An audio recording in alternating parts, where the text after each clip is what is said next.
A little while ago on the channel, in a video, I talked about a trip that I had made from Portland, Oregon, all the way up to Seattle, Washington, and some of the frustration I had in the greater Seattle area finding functional, reliable EV charging.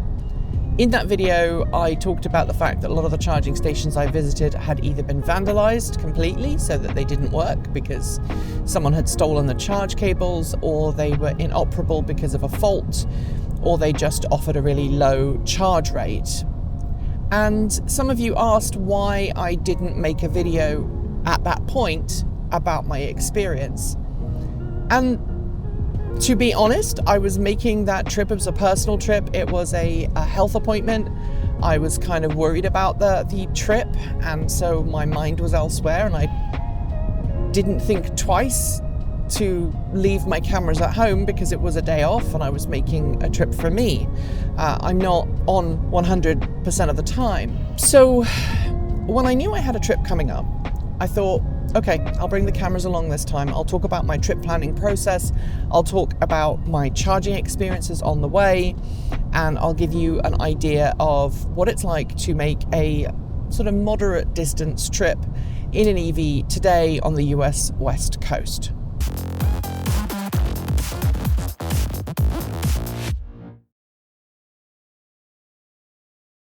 Today I'm driving all the way from Portland, Oregon to Sacramento, California. The reason for my trip is a bit of a secret. I have another video coming on the channel where we're going to talk about that, so just make sure you're subscribed. But it's a down and back kind of affair. So I'm leaving on a Sunday and I'm returning on a Monday. I'm going to be covering about 1,200 miles on that trip. It is the only way that I can get down to Sacramento to do the thing I need to do and get back. I am in my Ford F150 Lightning. I could have taken my Chevrolet Bolt with a B, but that car is not as well suited to long distance trips as the F150 Lightning is. Additionally, it charges more slowly, and I'm right at the limit of what I can safely drive on my own in a day. So normally when we make a trip like this, I have someone else with me. This time it was kind of a last minute thing, and I wasn't able to bring anybody else with me, so I am kind of 100% on my own. This video is going to talk about my charging experiences on the way down and on the way back, so it'll be kind of like a road trip video, and I want to talk to you about the planning for that trip first. So right now I have just under 500 miles left on my trip today. This is the Ford route planner that we've got up on the screen right now, and it shows that it wants me to stop at Sutherland at the Dairy Queen just off I-5. It's a great charging spot. I've used it before. Generally, it's been pretty reliable. I have visited in the past. It's an Electrify America station. I've visited a couple of times in the past where I've had to use the Ford charge network, the plug and charge functionality to get it to work. Today, because we are in a hurry, I'm probably going to leave the Ford charge network functionality enabled and just pay a little bit extra to charge, because, as I say, I have to be in Sacramento by a certain time, and it's already telling me that it's going to take longer than I'm hoping because there's a potential winter warning up ahead, so the traffic's going to be a little slower. There's a potential for bad weather. I don't think it's going to impact me too badly, but it has impacted my route timing here a little. According to Ford's map here, it wants me to stop a couple of times en route and charge. And interestingly, one of the things that I have noticed about this is that it wants me to stop fairly infrequently. So it says I'm going to get there with 4 stops to charge, or 3 stops to charge. But one of those stops is from 12% all the way up to 100%. And that is never an efficient way to charge, because if you spend time charging past 80% full, even with the F150 Lightning, which tends to charge at a fairly high rate until about 80-90%, that last 20% is really going to slow you down. So I'm not actually going to follow the plan that this has given me. However, that is the built-in navigation. So let's switch to Apple CarPlay. I already preloaded this in, and it gives me a slightly different route planning. Now, one thing I have noticed is that Apple Maps is much more conservative about what the vehicle is capable of doing, and that's one of the reasons why I switched from Apple Maps to Ford's built-in navigation. Ford's route planning software has got a lot better in the last few years. I know when the Mustang Mach-E first launched, the route planning software was really buggy. When the F150 Lightning first launched, it was still pretty buggy, but these days it's got a lot better. It's got a lot more adaptable. It's got a lot more capable of acknowledging, okay, there's changes in weather, there's changes in terrain, and that makes it a little bit easier for you to plan where your next stop is going to be. Interestingly though, the Apple Maps routing that I plugged in before I left was really paranoid about my charging stops. It wanted me to charge, I think, once or twice before getting to the charging place that I'm actually going to make my first charging stop at. And I think that's because it doesn't have the historical data on hand about how well you're driving, and instead is just basing it from your raw state of charge and your instantaneous fuel economy. I think that's what Apple's doing. I noticed it when I went up to Seattle a couple of weeks ago. It's not great for long distance trips. For around town, it's great. If you need to just stop once to charge and you need to find a place to charge, Apple Maps does a really good job. I've noticed the same thing though with Google Maps. You know, Google Maps sometimes says that you need to stop and charge more frequently than you actually do. I also used a better route planner and compared all three routes. And on paper, a better route planner was the one that seemed to be most accurate in terms of what I think I'm capable of doing based on my experience, you know, nearly 20 years of driving an EV and knowing this truck really well. A better route planner was the most accurate. I think Apple Maps was the least accurate right now, and one of the reasons for that is while it understands that you need to stop and charge, it doesn't seem to account for charge time. So when I was planning this on my laptop yesterday, Apple Maps said that I was going to arrive at like, I think 3:34 in the afternoon if I left my house at 6 a.m. And I know for a fact that this trip, if you take into consideration charging, is somewhere between 11.5 and 13.5 hours, depending on weather, depending on how you charge, depending on how you drive. So Apple really lost out on that one. The other thing I've noticed is that Apple Maps sometimes still makes those silly errors where it tells you to stop somewhere and charge when you really don't need to. It's still, from an algorithmic point of view, not quite there. Ford's system, however, as I noted earlier, it still has some issues because it is telling me to stop and charge to 100%, which makes absolutely no sense. That said, I have about 75 miles to go before my first charging stop, so I'm going to focus on the driving. The weather's getting a little bit gnarly, and hopefully I'll see you at my first charging stop.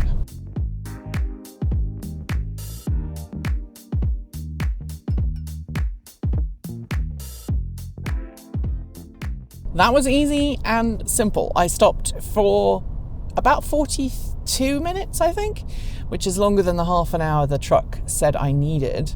But that was because there was a gentleman who was a delivery driver who was trying to figure out how to get the car he was delivering charging. And we had an interesting chat. He had charged an EV before, but didn't know anything about the apps, the Electrify America app. He had difficulty trying to get the card reader to work, which is obviously a fairly common problem with EV charging stations. And, you know, he very interestingly talked about some of the difficulties he'd experienced driving a Tesla. And as a traditional car person, he didn't enjoy the experience of driving Teslas because everything was on the screen. He was an older gentleman and he preferred, you know, having discrete controls and being able to use them. And that was a really interesting conversation, but it was also interesting to note how little he knew and how frustrated he was just getting the charging station working, just getting the thing running. You know, he pulled up and he said the last time he had driven an EV and stopped at that location, it was a Nissan Leaf, and so he had gone for the CHAdeMO connector, and he was driving a Honda Prologue. So he was unable to kind of get that working the way he wanted it to, and I was able to step in and help him out. But you know, helping him set up the app was quite an experience, I think, for both of us. But the net effect of all of that was that instead of only charging to, I think the car wanted me to charge to like 56-60%, I was able to charge all the way up to 80%. And interestingly, it now predicts that we're going to arrive in California at our destination around about 6 p.m. If I use the Ford app, if I go into the Apple Maps app, it says I'm going to arrive at 7:38 in the evening, which is very interesting. The Apple Map, though, wants me to stop in about 60 miles to charge. It looks like it wants me to stop at one of the independent charging stations, and I can't remember the name of the location along here, and I don't need that, so I think I'm just going to keep going. I'm going to go right up over the top of Sisku. I have 170 miles. Bear in mind, I drove from my house to Sutherland without stopping, and that was 180 miles. So I'm good.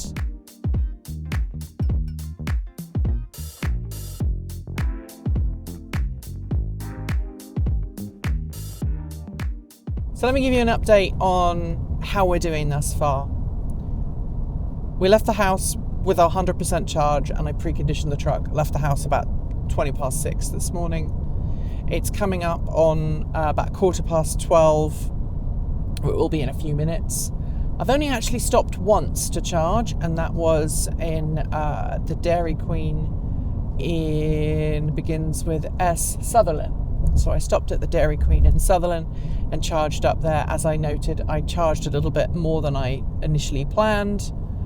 There is actually a rest area up ahead in 3 miles, and I think I'm probably just going to stop there and top up a little. I have 28 miles of range remaining. The truck says I have 4 miles until I need to stop and charge, so I think it's thinking on the same lines as me. When we went over the Sisku Pass, as we were coming up past Grants Pass and then up past Medford and then the turn off for Ashland, the truck did get into that little kind of panic mode where it kept trying to turn me around. But I knew that I had enough range to make it to where I needed to go. And I actually do have enough range to make it to Yreka to charge there as well. This little rest stop that I've just stopped at is one of my favourites on I-5. It's nestled in this little valley. They have 2 DC fast charging stations, both dual head, both capable of charging CCS and CHAdeMO cars. And I only actually stopped and added 8.5 kilowatt hours, which for a vehicle this large is tiny. And you might wonder why I stopped for such a short time and then carried on. And the answer is I wanted to go to the loo. I knew that those charging stations were there. I knew that they had those rest rooms there. And I've been trying to stop at places that I feel safe to go to the bathroom. And Walmarts are not on my list of safe places to go to the bathroom. I am actually heading to a Walmart now. If I was not in a hurry, if time wasn't something that I was really working to try and stay on top of, I would have stopped there. I would have maybe had a packed lunch. I would have stopped and charged, even though it was only a 62.5 kilowatt charging station. I'd have just stayed there. but I am on a tight time frame. I have to get all the way to Sacramento today. I have to turn around and get all the way back home tomorrow, and then on Tuesday I have to drive all the way up to the Olympic Peninsula to see a client. So we really are pushing, both in terms of our charging stops, but also in terms of just keeping everything running and on the road. Right now, this entire trip, the remainder of this trip is going to take me about 5 hours and 50 minutes, as long as everything carries on working as it should. I have checked, and I think that the Electrify America charging stations ahead are pretty good.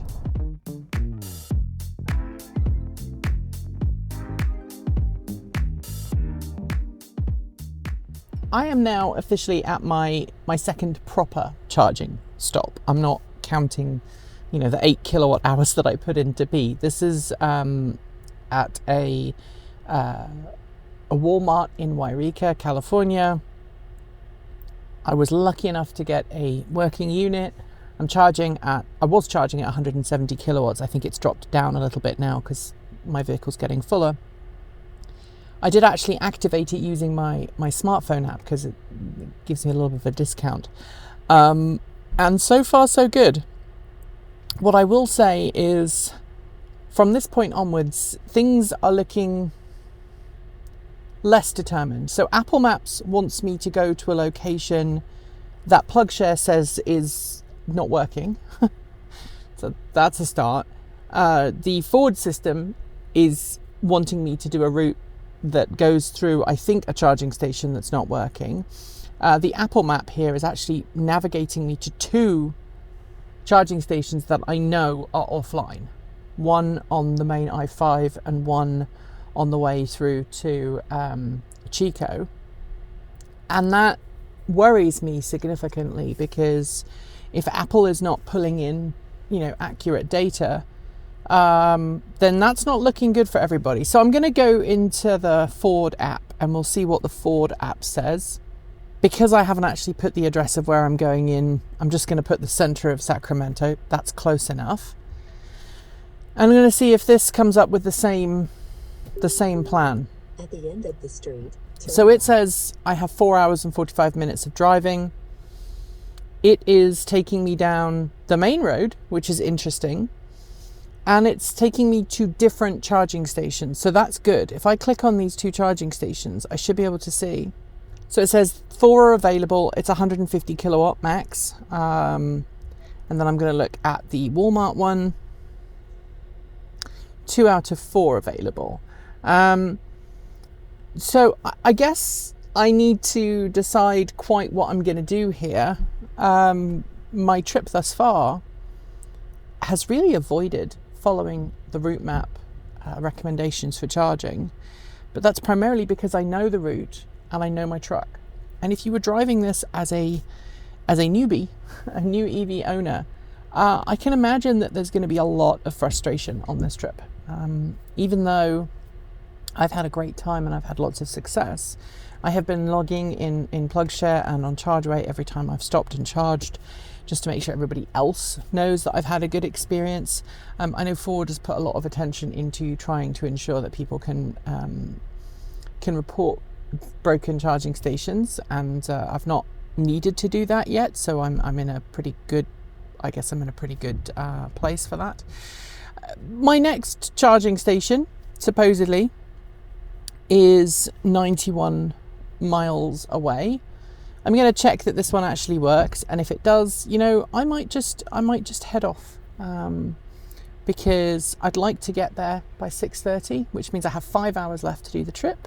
And so far, I think that's in a good possible place. So maybe I'll go up to 70%, and then I will mosey on out of here. I've had some food, not very good quality, but I've had some food, got some fresh water. Let's rock. It's been a couple of hours since I last talked to you. We are out of the mountains. The outside temperature has warmed up substantially. It's gone from basically freezing to 13 degrees Celsius, so that's nice. I'm able to wander around and not feel super cold. I just got back on the road after my I guess, my fourth sort of stop. So obviously my first stop was a proper charging stop, and then I had that little stop where I literally just plugged in while I went to the loo. Then I had a third charging stop, which again was a proper long charging stop in Yreka.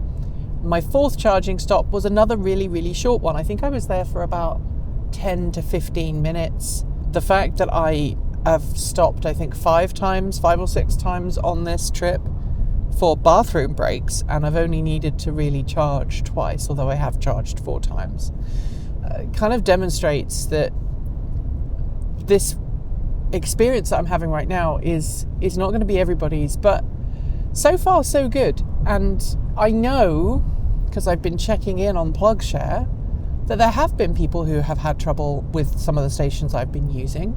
So it really has been the luck of the draw, and I don't want to jinx the return trip.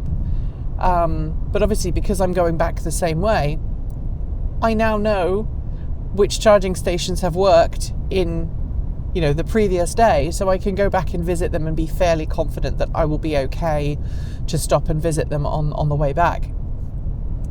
The biggest criticism I've had, though, has been this route planning.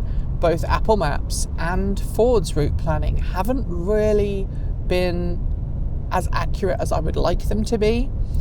Definitely Ford's route planning is streets ahead of what it used to be. Apple's planning needs work. It doesn't really understand that, it will tell you to stop and plug in to charge, but I still think it's not allocating enough time for you to actively charge in its route calculations. Obviously, the closer I get to my destination, the more accurate it is getting about, you're going to arrive around this time. The Ford system, for all of its flaws, has been really consistent. You're going to arrive about 6 to 6:30. And that's exactly the time I've told the person that I'm meeting I will be there. And that gives us about a 12 and a half hour travel time, which interestingly was what Apple originally said a couple of days ago when I was planning. And then it said it was going to take me 12 hours. But then if you look at the individual legs, they add up to like 10 hours. So I don't really understand what was happening or why. But I've had a good trip so far. And I've only got maybe 160 miles to go. So I've been lucky. This is my last charging stop. I have been on the road for about 10 hours. I will get to my destination on time, which is great. But at this particular Electrify America site, which is in Willows, California, some of the stations say they're online. But if you look on the app, they say they're in use when they're not. And then one of them says it's been reduced, which was this one.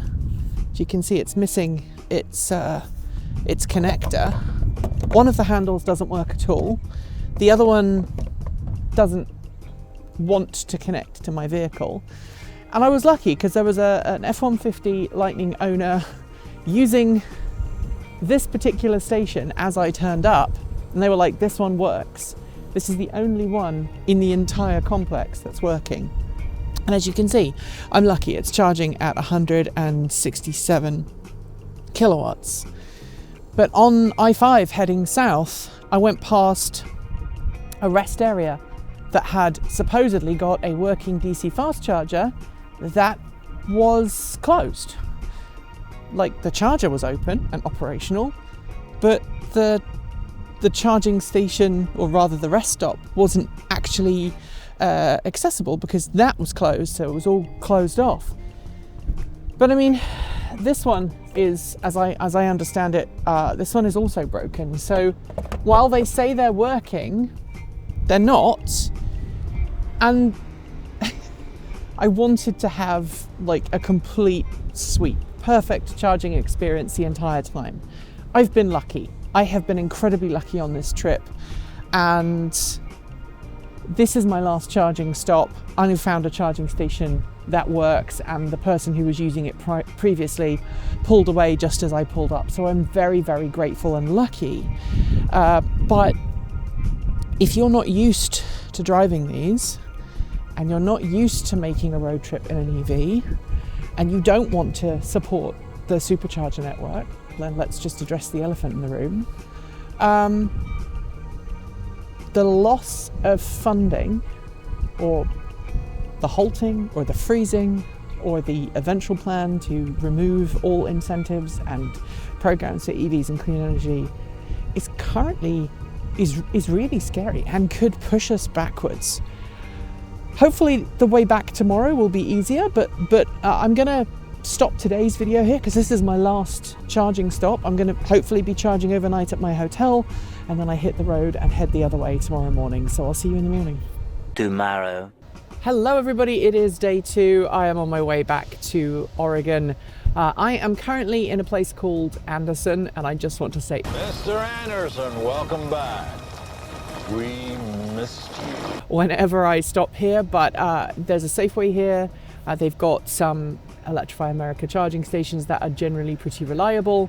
So I knew that these ones would be a pretty good stop. It's literally just off the I-5 corridor, so I don't have to kind of go a long way off the road like you used to have to, like 5-10 years ago. If you were doing this trip, you would have to like very often make a 5-10 mile detour just to find somewhere to charge. Not a problem now.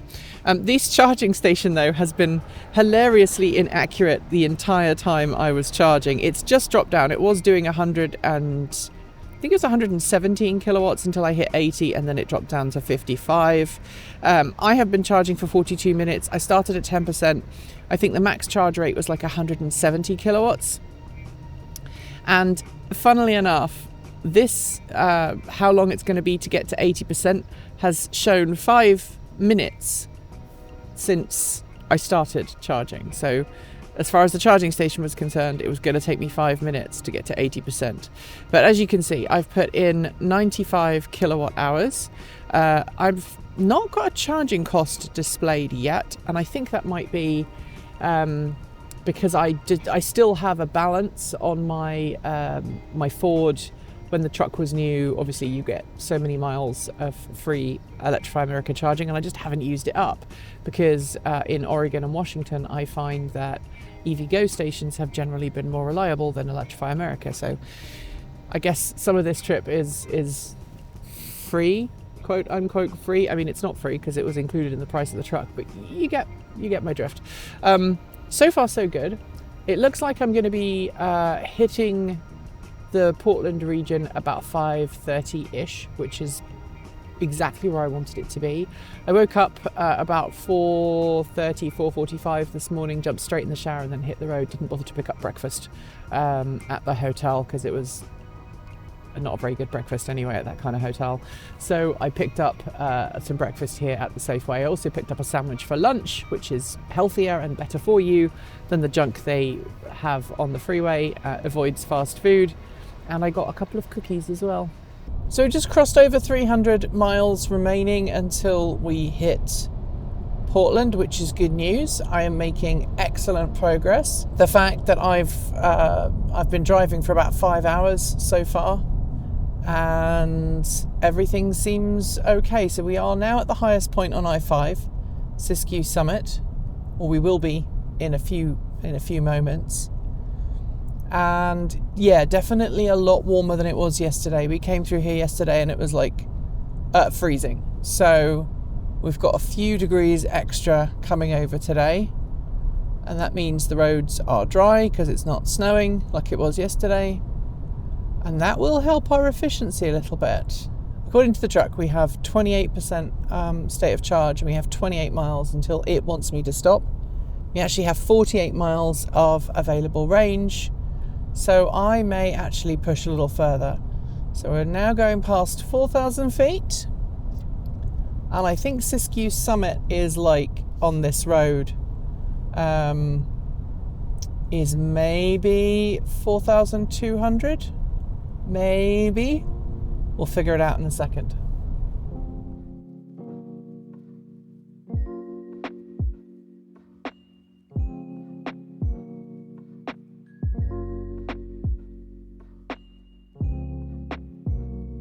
I have just finished my final charging session of the trip, and I'm in Eugene, Oregon, and it wasn't a fast charging session like at a Electrify America or another high-powered station. I actually stopped at a Taco Bell that's just off the freeway.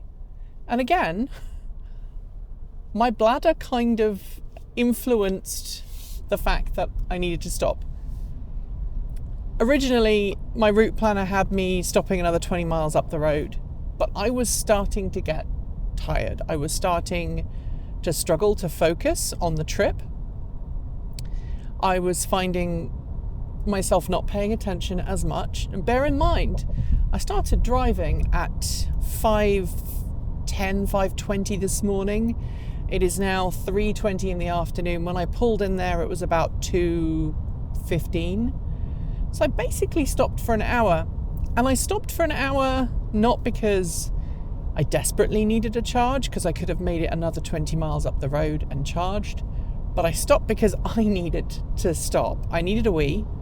I also needed a drink. And I try not to buy sodas, but I needed something because I haven't drunk as much today as I'd hoped. I've got water, which is nearly empty.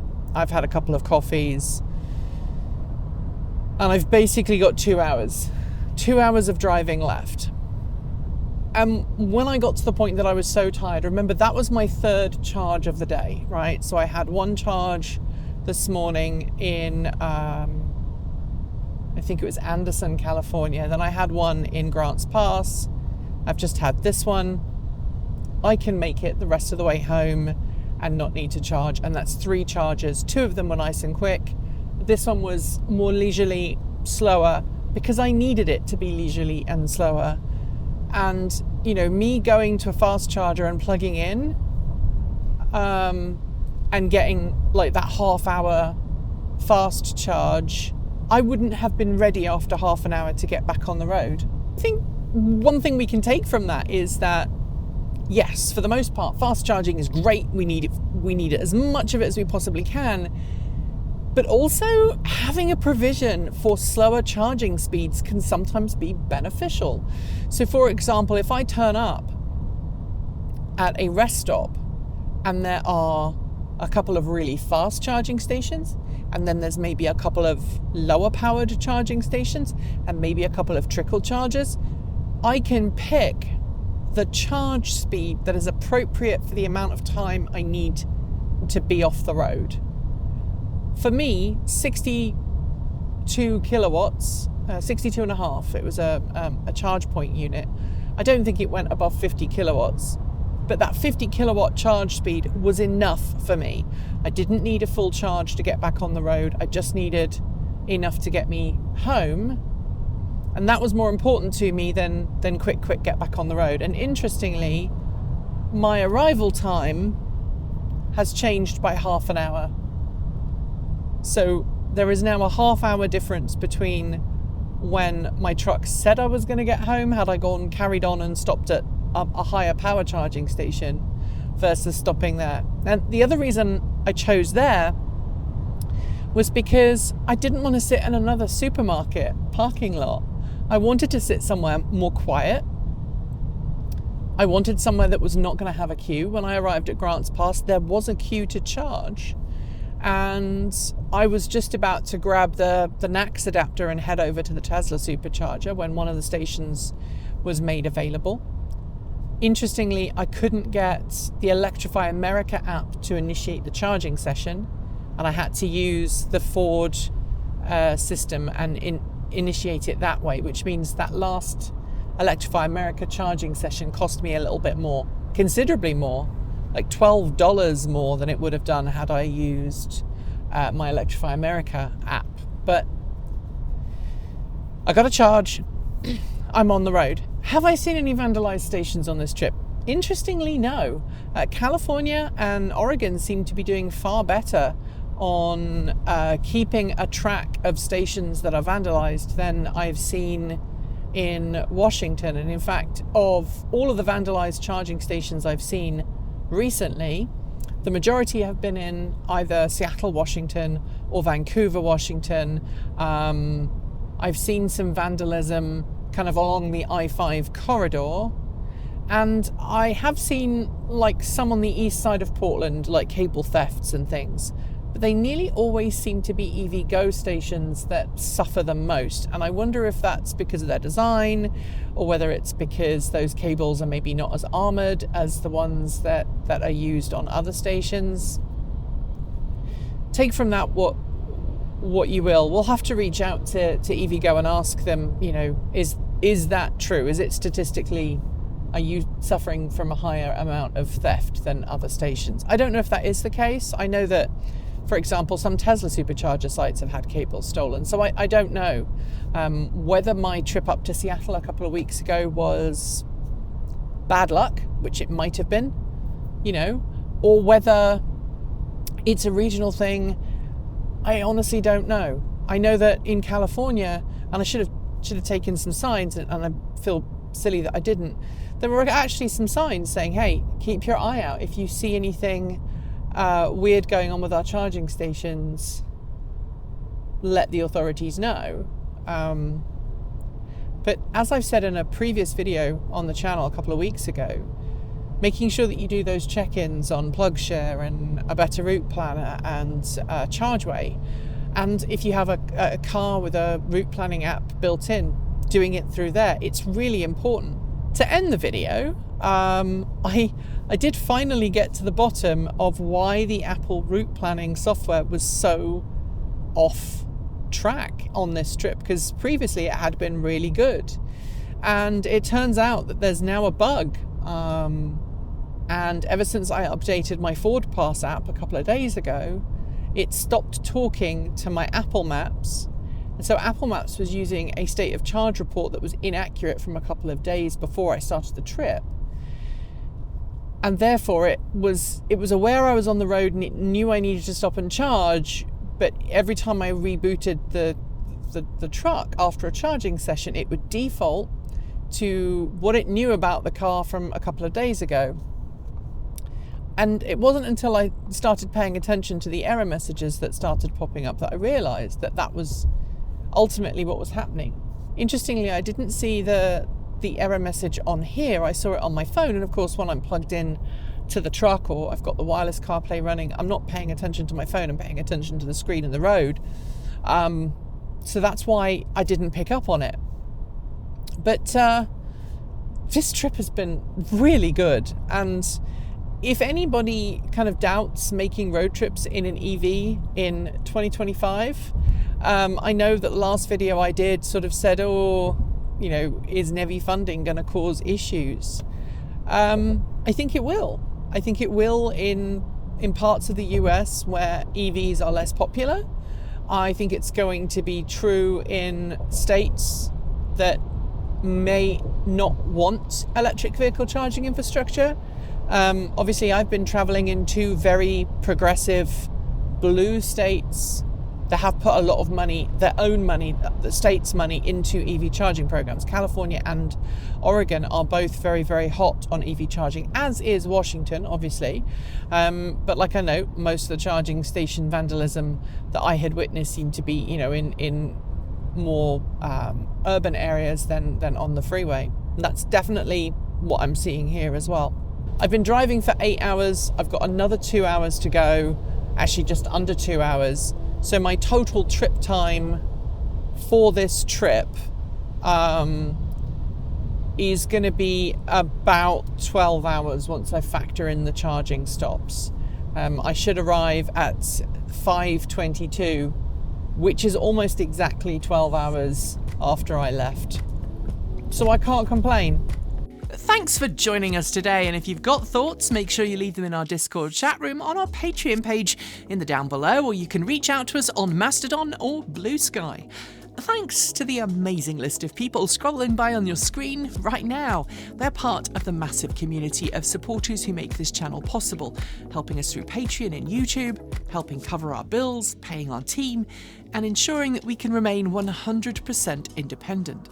If you'd like to join them and see your name listed here, just follow the links below. We've got options available across a wide range of different price points, starting from just $1.50 US a month. A massive welcome to our newest supporters: Dana Pearson, Bruce C95, Kaluk, Chip Chandler, Dave Nelson, Nathan Sievers, Boris Reingold, and Callie Electro Dad. To join the list and get your shout out, become a paid Patreon member today for your moment of fame. And you can even gift membership to someone else.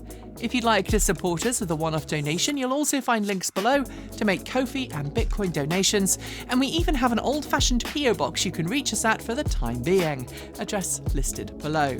You'll also find links to our swag store, and if you are someone who has to shop on Amazon, please consider using our affiliate link so we get the commission, not Jeff Bezos. So we can continue focus on making our content even better and reducing burnout. We're being a little freer with our release days, but we plan on releasing new content every Tuesday, Thursday and Saturday on our main channel, plus something on Sunday over on Transport Evolved Take 2. And if you want more, the algorithm that currently hates us thinks you should watch this video, but we think this one is one they think you should watch as well. Be awesome, be kind, be intentional, and don't forget to resist. Keep evolving.